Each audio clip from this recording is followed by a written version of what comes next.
Bom dia, boa tarde e boa noite. Começamos agora o primeiro bloco do programa Canal Vanguardas. Sou Priscila Sapka Thomasin, arte educadora. Estou aqui acompanhada do professor de literatura Alain da Veiga.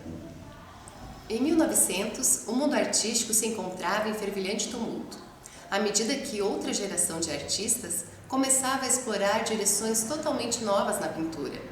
Eles rejeitavam a antiga ideia de criar obras que se parecessem com o mundo real, pois isso a fotografia podia fazer.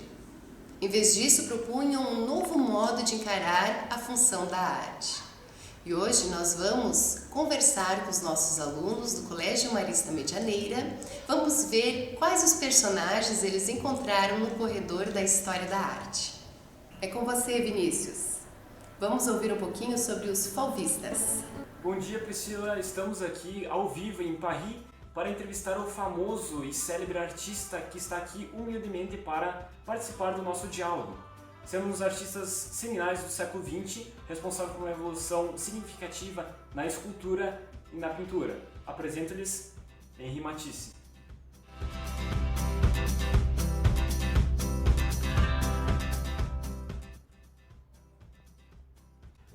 Bom, Henri, eu soube que você nem sempre teve a ideia principal de seguir a carreira de artista. Então, o que fez mudar de ideia assim do nada? Eu tinha a ideia de seguir a carreira de advocacia, porém a minha mãe me apresentou a arte aos 20 anos quando eu passei por um caso de apendicite. Ela me trouxe o material necessário para a pintura e decidi seguir essa carreira. Bom, e quem lhe influenciou no início e mais além? Bom, como falei anteriormente, a minha mãe foi a principal a me influenciar, pois ela me apresentou que para mim descobri o que seria uma espécie de paraíso e decidi me tornar artista. Claro que mais tarde surgiram outros como John Peter Russell, que me apresentou o impressionismo, Van Gogh, qual era meu amigo antes de ser reconhecido, e William Turner, até mesmo arte japonesa, além de outros, é claro. Então, eu sei que você também fez algumas viagens para outros países e continentes, mas qual foi o motivo para tais? Na verdade, eu realizei essas viagens em fundamento para a maior inspiração para minhas obras e meu espírito. Bom, e para onde você foi? Quais países que você visitou? Bom, eu fui para a Argélia, Itália, Marrocos, Rússia, Estados Unidos e Tahiti. Nada demais. Bom, e qual foi a influência, qual a ideia que ele fez se expressar na pintura através do uso do pincel e da moldura? Pois esses hobbies me relaxavam.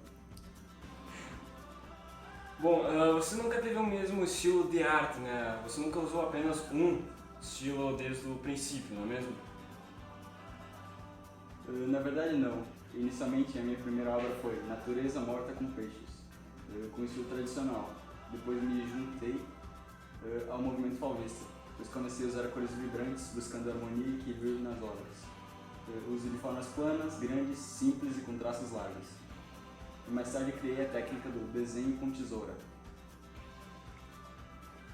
Bom, você disse que você se juntou a esse movimento fauvista, mas o que é o fauvismo em si? O fauvismo é um movimento que começou na França, mais ou menos em 1901, que devido ao uso de cores intensas, os outros artistas chamavam-os de feras, o qual fiz parte por certo período de tempo. Bom, e eu sei que você também fez esculturas além de pinturas. E o que você pode dizer, o que era a escultura para ti em si? Qual o motivo e tal? As minhas obras sobre escultura eram uma extensão da minha pintura, visando alcançar uma clara expressão de forma. E o que você pode dizer sobre a sua arte? Eu gosto de dizer que a minha arte serve para decorar a vida das pessoas. Uau, que bonito, hein? Tá, então, bom, esse foi mais uma entrevista do Art News, né? Qualquer coisa é só ir lá no nosso canal, assistir o vídeo e com o nosso querido e amigável convidado, né? Muito obrigado pela sua presença, Henri, e até a próxima. Valeu, Henri! Valeu, pessoal, e até a próxima. Vamos lá.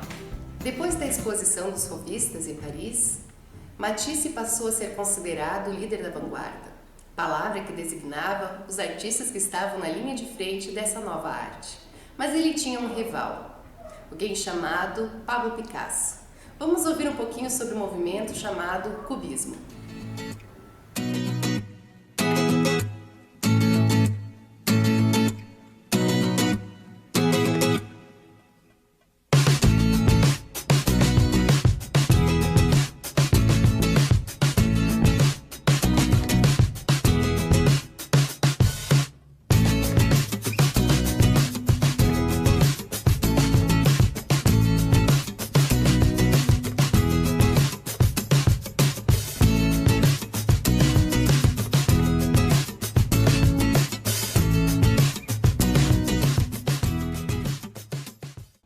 Suas obras se encaixam em qual estilo artístico? Se encaixo no cubismo, pois eu gosto de utilizar bastante formas geométricas em minhas obras.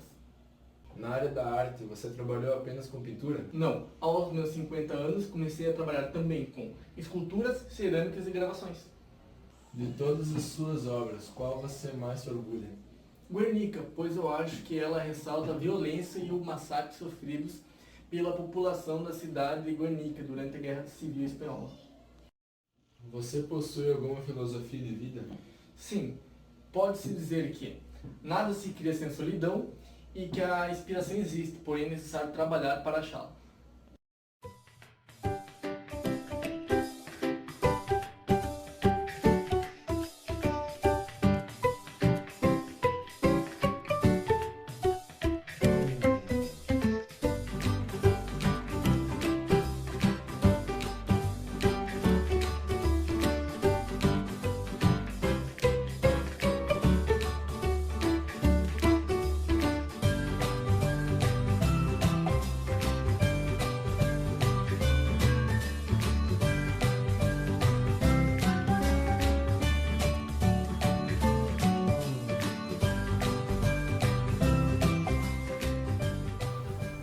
Professor Alain, como se manifesta o cubismo na literatura?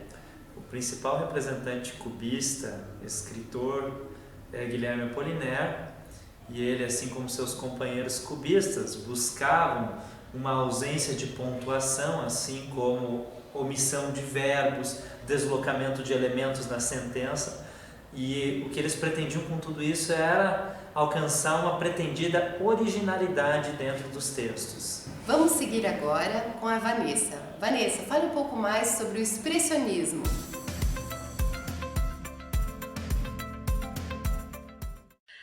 O expressionismo teve como uma herança cultural o impressionismo do século anterior. Ele tinha o objetivo de se opor ao objetivismo naturalista e ao racionalismo capitalista burguês.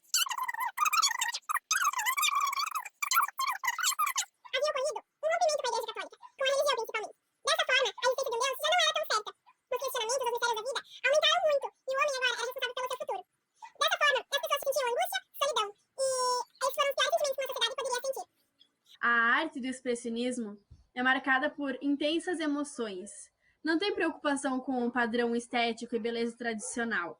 Há um enfoque pessimista da vida, como angústia, dor e muitas vezes destaca problemas sociais.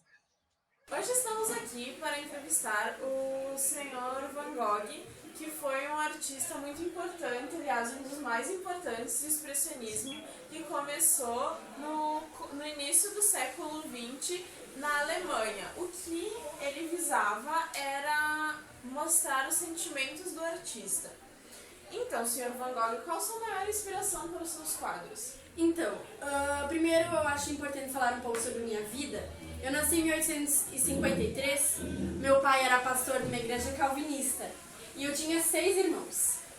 Por 6 meses da minha vida eu fui missionário na Bélgica e eu estava trabalhando para evangelização, cuidando dos pobres e tudo mais. Mas depois eu fui trabalhar como artista. Por um tempo eu trabalhei com um artista muito importante, que era Paul Gauguin. Só que depois de um grande desentendimento, nós nos separamos e depois disso eu entrei numa depressão profunda eu bebia muito, então eu fui para um asilo em Paris. Durante esse tempo foi o tempo que eu mais me inspirei, porque lá era um ambiente calmo, tinha muitas árvores, flores, e a luminosidade do local me apaixonou. E a partir daí eu comecei a ressaltar muito as cores, o amarelo. Foi aí que foi o auge da minha carreira, assim, eu chegava a pintar um quadro por dia. É verdade que suas flores favoritas eram girassóis e você usava elas como sua inspiração? Com certeza, tanto que um dos meus quadros, eu tenho várias séries de quadros, mas um dos meus principais é os girassóis. E eu colocava as flores pela manhã num vaso e quando chegava a tarde, fim da tarde, elas já murchavam. Então eu tinha que pintar rapidamente os quadros. E eu ressaltava muito amarelo, vermelho, mas o mais destacado era o amarelo, que dava luminosidade. Então os girassóis realmente são uma flor assim que eu me identifico muito com elas, eu gosto muito de girassóis. E o seu irmão nisso tudo, que eu sou uma das pessoas que mais te incentivou, como ele participou desse seu processo criativo? Então, na maior parte da minha vida, quem me sustentava era meu irmão. Porque eu não tinha muitas condições e muitas vezes eu pedia pra ele me dar, em vez de comida, eu pedia pra que ele me desse telas e produtos pra mim fazer meus quadros. Então, digamos que meu irmão foi uma das pessoas que me sustentou na minha carreira. E que, por sinal, um dos meus preferidos é o Noite Estrelada. O que você tem a falar sobre ele? Então, o Noite Estrelada eu fiz em 1889. É realmente um dos quadros que eu mais gosto. Eu levei 3 noites para fazer esse quadro. E nele eu representei minhas lembranças de uma típica igreja da Holanda em que eu vivi na minha infância. E eu também quis ressaltar o contraste turbulento, cheio de curvas no céu, com a tranquilidade da vila. E no céu eu fiz vários movimentos circulares e as pinceladas curvilíneas. E a partir daí eu quis representar uma agitação e espiritualidade, luz, que dá para se ver nas estrelas, em todas as movimentações. Tem algum artista que te ajudou a se inspirar nos teus quadros durante a tua vida? Sim, foi o Paul Gauguin, que eu falei anteriormente, que foi o homem que depois deu um desentendimento, mas ele me inspirou muito, sabe? Muitas ideias, muitas coisas, muitas técnicas que eu utilizei, eu retirei dele, tanto que trabalhamos muito tempo juntos. Muito obrigada, Sr. Van Gogh. Foi muito instrutivo ter o senhor hoje aqui conosco. Imagina, eu que agradeço pelo convite. Van Gogh teve uma grande influência sobre o grupo Die Brücke, que significa a ponte. Esse grupo foi um dos fundadores do expressionismo, e ele nasceu em Dresden. Ele era formado pelos artistas Ernst Ludwig Kirchner, Fritz Bleyl, Erich Heckel, Max Pechstein e Emil Nolde. Esses artistas pregavam o retorno à vida. Eles utilizavam cores vivas, brilhantes e contrastantes. Sua arte era uma arte do imediato, do impulso, do arrebatamento e da emoção. Eles refletiam muito do que eles sentiam ao contemplar a vida. Entre esses artistas se destacou muito Emil Nolde. Ele foi um dos melhores pintores e aquarelistas do século XX. Suas obras chocaram os espectadores pela vivacidade de cores e pela deformação dos rostos dos personagens, pela distorção da perspectiva e uso excessivo de tinta. O expressionismo passou, assim como seus artistas também passaram, mas a marca que eles deixaram para nós existe até hoje. Com suas pinturas dramáticas, suas cores vibrantes, suas representações de ciúme, medo, os artistas nos deixaram uma mensagem que palavras não conseguirão descrever. Professor, como se manifesta o expressionismo nas obras literárias? O expressionismo nas obras literárias, ele obedece ao que nós denominamos de fluxo de espírito. O autor, utilizando desse recurso, ele visa a intensificar a emoção que ele deseja provocar no seu público leitor. Isso, justamente nas artes plásticas, onde as pinceladas revelam a alma do artista. Vamos saber um pouco mais agora sobre os futuristas, um grupo de artistas que se envolvia bastante com tudo que era moderno. É com você, Aissa. Você percebe o que está acontecendo? Estamos em movimento. É disso que vamos tratar no programa de hoje. O futurismo. movimento criado em 1909, que buscava trazer a arte moderna às cidades. Afinal, você já viu uma cidade sem movimento? Estamos aqui hoje em Roma, na Itália, com o famoso pintor Giacomo Balla. Bom dia, Giacomo. Bom dia. Conte-nos um pouco mais sobre suas obras. Eu poderia ficar horas falando sobre as minhas obras, mas em seu contexto, eu posso dizer que as coisas correm, as coisas se movem, as coisas mudam rapidamente. Procuro trazer essa ideia de movimento em todas as minhas obras. Certo. Uma de suas obras mais famosas é A Menina que Corre sobre o Balcão. É possível identificar a ideia de movimento nessa obra? Sim, a imagem retrata uma garota com várias passadas ao longo do trajeto. Essa ideia de movimento que nós, artistas futuristas, procuramos explorar. Certo, então muito obrigada, Giacomo. A incorporação de elementos da vida moderna, como trens, fábricas, também faz parte do futurismo, pois são elementos que dialogam com a ideia de velocidade, com a ideia de movimento. As coisas que representam a vida futura também vão ser retratadas no futurismo. As inovações, aquilo que muda, a paisagem e a torna cada vez mais urbana.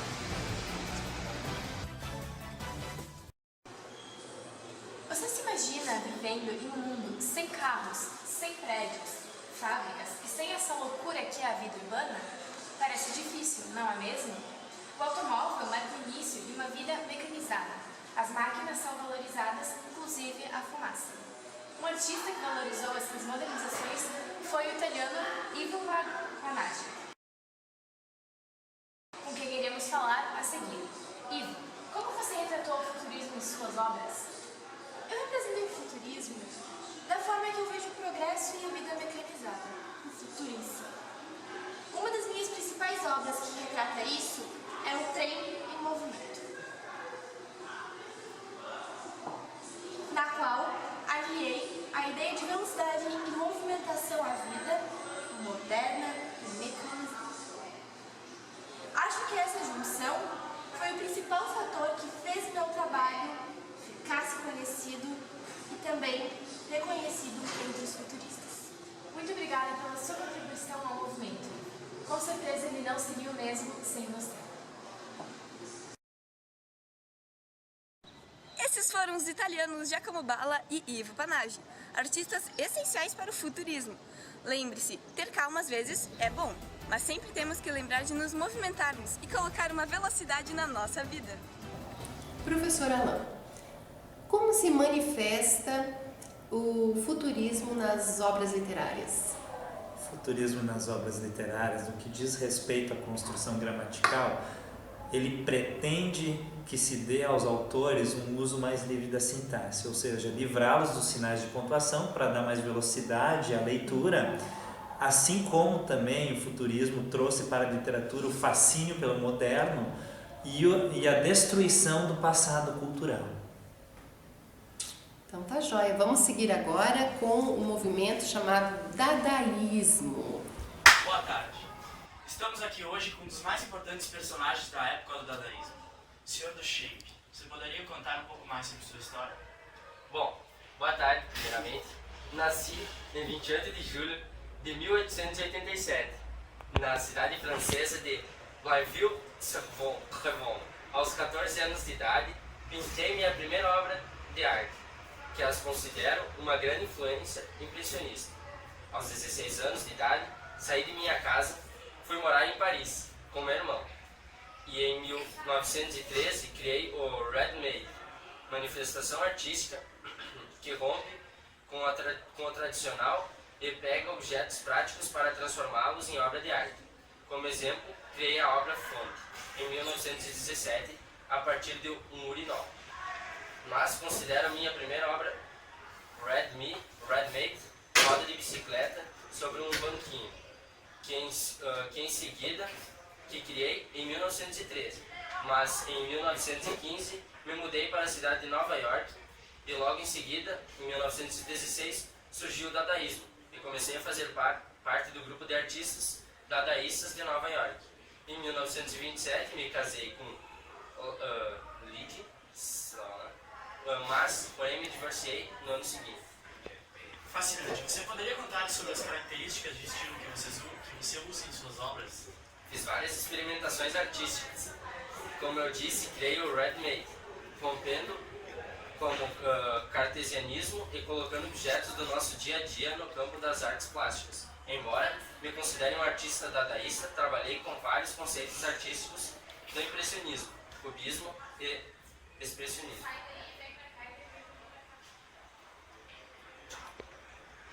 E quais de suas obras você acha que é a mais importante?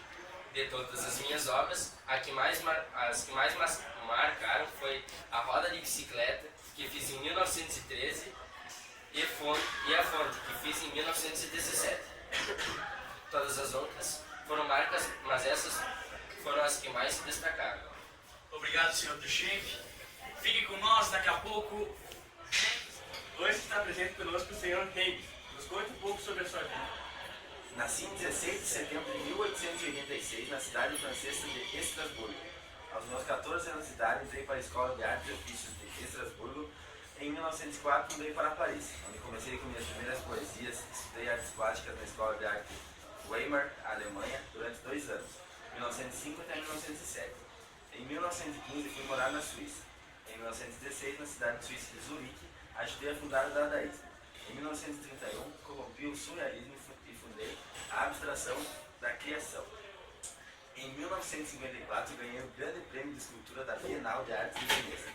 E em 1962, várias minhas obras foram apresentadas no Museu de Arte Moderna do país.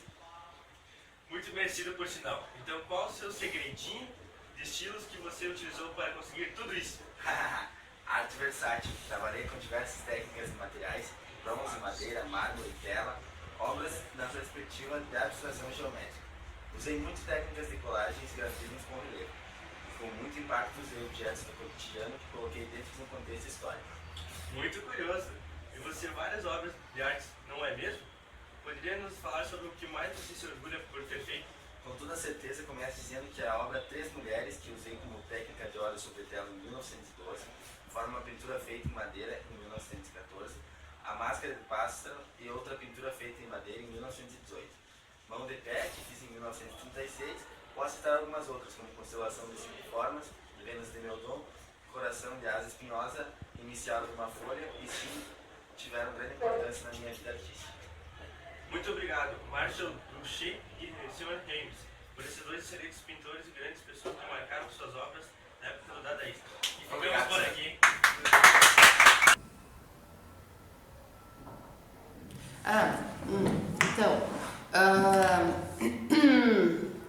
Sinutada professor Alain, como se manifesta o dadaísmo nas obras literárias? O dadaísmo nas obras literárias se caracteriza pelo ilogismo, pela irracionalidade, por essa desarticulação da linguagem. O próprio Zara declarou que se você quiser fazer um poema dadaísta, é simplesmente que você pega uma folha de papel, recorta tudo que tem, coloca dentro de um saco, agita esse saco e depois você começa a tirar palavra por palavra. Pronto, aí está o seu poema dadaísta. A desconstrução de toda a linguagem e a subversão da ordem estão presentes nisso. Então tá jóia. Vamos seguir agora para o próximo movimento, o abstracionismo. Olá, estamos aqui apresentando o programa Abstracionismos. No quadro de hoje vamos falar sobre o abstracionismo. Ele surgiu das vanguardas europeias, rejeitando a herança renascentista.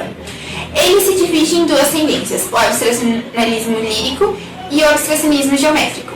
O abstracionismo lírico, ele compõe a arte imaginária, inspira-se no instinto, no inconsciente e na intuição. Ele pretende tirar cores e linhas transformando-os em símbolos subjetivos. Já o abstracionismo geométrico, ele recebeu a influência do cubismo e do futurismo. Ao contrário do lírico, ele foca na racionalização, que depende da análise intelectual e científica. No quadro de hoje, trouxemos o pintor Wassily Kandinsky, com a nossa correspondente Júlia Dalla Vecchia. Oi pessoal, boa tarde!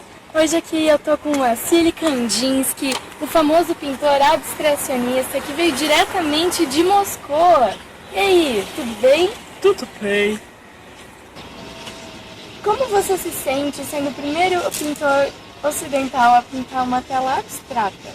Eu me sinto muito honrado a ser o primeiro pintor a fazer arte abstrata no Ocidente. Wassily, quais foram as suas influências para gerar esse trabalho maravilhoso? A minha maior influência foi a música do compositor e muito meu amigo Arnold Schoenberg. Fale mais sobre ele. Eu mantive correspondência com ele durante uns 3 anos. E qual a mensagem que você quer passar com suas telas? Eu tento passar uma imagem da psicologia das cores, porque eu me interesso muito, e todo o simbolismo assim, que eu aprendi durante meu estudo de arte. Que tipo de cores e técnicas você usa no seu trabalho? Eu costumo usar bastante cores vibrantes, mas também gosto de botar areia na tela para dar um tipo de textura. Muito bem, então. Pessoal, essa foi a nossa entrevista maravilhosa com o Wassily Kandinsky. Espero que vocês tenham muito gostado.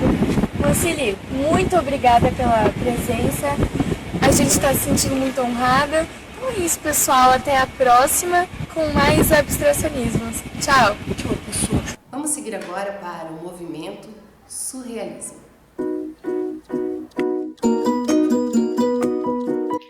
O surrealismo foi um movimento artístico e literário nascido em Paris na década de 20, inserido no contexto das vanguardas que viriam a definir o modernismo no período entre as 2 grandes guerras mundiais.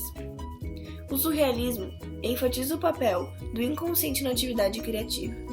Um dos seus objetivos foi produzir uma arte que, segundo o movimento, estava sendo destruída pelo racionalismo. Características desse estilo eram uma combinação de representativo, de abstrato, do irreal e do inconsciente. Entre muitas das suas metodologias estão a colagem e a escrita automática. Segundo os surrealistas, a arte ela deve libertar-se das exigências da lógica e da razão e ir além da razão cotidiana, procurando expressar o mundo do inconsciente e dos sonhos. Mais do que um movimento estético, o surrealismo ele é uma maneira de enxergar o mundo, uma vanguarda artística que ele vem transcendendo a arte. Ele busca restaurar os poderes da imaginação, castrados pelos limites do utilitarismo da sociedade burguesa antiga. Nos anos 30, Salvador Dalí e René Magritte criaram as mais reconhecidas obras pictóricas do movimento. Dalí entrou para o grupo em 1929 e participou do rádio, estabelecimento do estilo visual entre 1930 e 1935.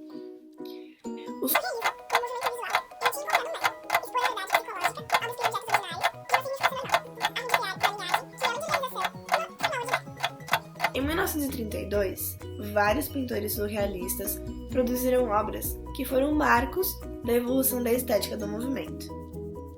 La Vox de Ares, de Magritte, é um exemplo desse processo, onde são vistas 3 grandes esferas representando sinos pendurados sobre uma paisagem. Outra paisagem surrealista deste mesmo ano é Palais Promontory, de Tanguy, com suas formas líquidas. Formas como estas que se tornam a marca registrada de Dalí, particularmente com a sua obra Persistência da Memória, no qual os relógios do bolso derretem. Frequentou a Escola de Desenho Federal, onde iniciou sua educação artística. Em 1916, durante férias de verão, descobriu a pintura impressionista. Chamou bastante atenção pelos quadros que fez com o cubismo e o dadaísmo, que influenciou toda a sua técnica. Dalí produziu mais de 1.500 quadros ao longo de sua carreira, e também ilustrações para livros, litografias, desenhos para cenários e trajes de teatro. Um grande número de desenhos, dezenas de esculturas e vários outros projetos.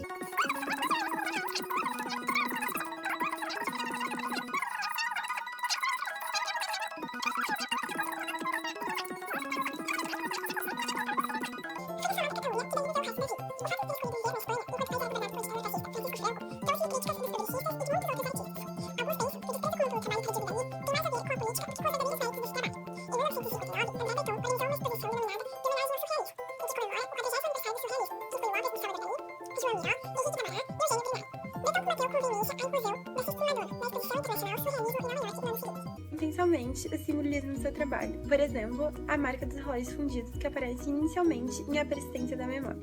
O elefante também é uma imagem muito recorrente nas obras de Dalí. A figura do elefante apareceu em 1944, em sua obra chamada Sonho Causado pelo Voo de uma Abelha ao Redor de uma Romã 1 segundo antes de acordar. O elefante é uma distorção do espaço. Em uma análise, ele explica: as suas pernas se assemelham com a idade de empoderabilidade com a estrutura.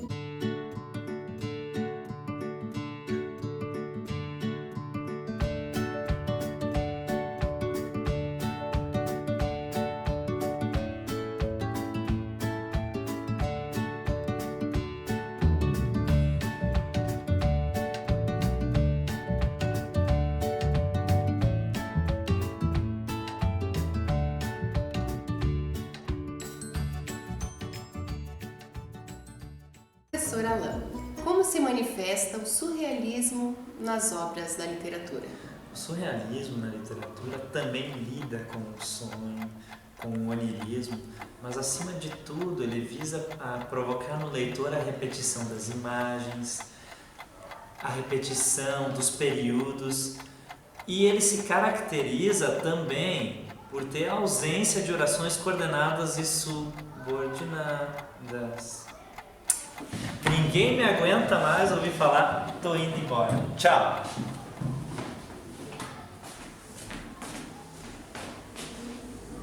Cadê o professor? Eu estava aqui evocando o meu inconsciente através do surrealismo, dos sonhos, as paisagens. Bom, mas enfim, queridos alunos, querida produção, encerramos hoje mais um Canal Vanguardas. Agradecemos a participação de todos. Muita arte e literatura para vocês. Beijos!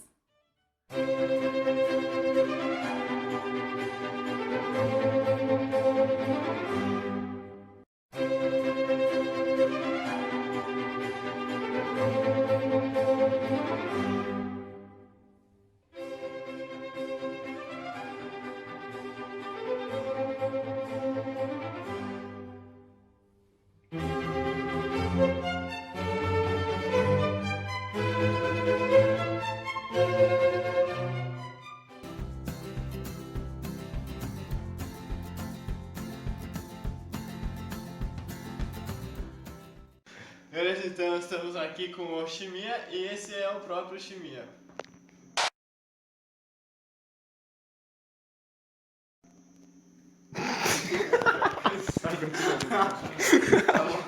Vai, fala. Meu nome é Henry Matisse, eu sou popularmente conhecido como Shimiya, como ele mesmo disse. E eu sou um dos principais artistas do fauvismo. Isso. Bom dia, Priscila. Estamos aqui em Paris para entrevistar o célebre artista, humildemente... Chamar de Henry, tá ligado? Tem que gravar de novo, né? Posso chamar de Henry, né? Vai se f... Hello, darkness, my old friend. Essa não vai ficar legal, né? Que? Volta. Não tem como voltar, só continua. Tá, legal. Beleza.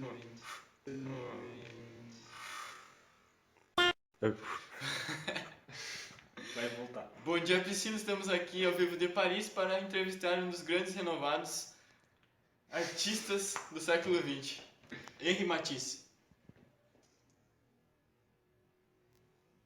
Não.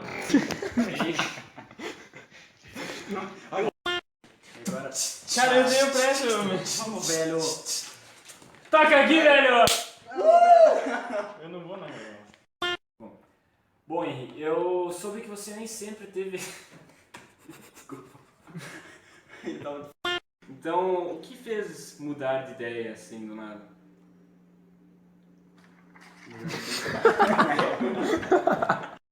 Então, eu sei que você também fez algumas viagens para outros países e continentes, mas qual foi o motivo para tais?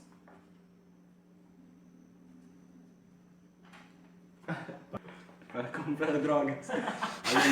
Alimento. Qual o motivo, o que influenciou a você ter a ideia de se expressar com o pincel? Por quê? Esses hobbies me relaxavam. Esses hobbies me relaxavam.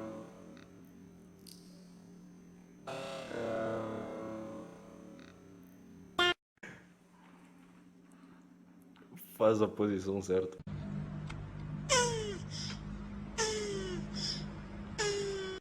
Vou botar intro. Precisa apagar essa aí.